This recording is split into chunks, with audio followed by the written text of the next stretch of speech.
Deus, ele não ouve desespero.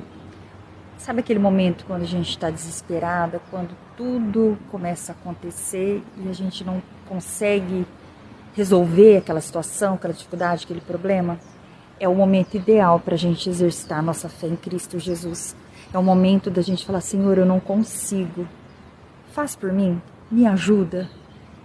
E é o momento ao qual a gente trava. Por isso que Deus não ouve desespero, Ele ouve fé. Todas as pessoas que foram vitoriosas na Bíblia, elas estavam no seu auge, no seu extremo problema. Mas o que elas fizeram? Agiram por fé. Tanto é que Deus disse: vai, a tua fé te salvou. O que eu quero dizer hoje para vocês é: apenas confie, acredita. Deus é capaz de fazer muito mais daquilo que pedimos, daquilo que esperamos. Deus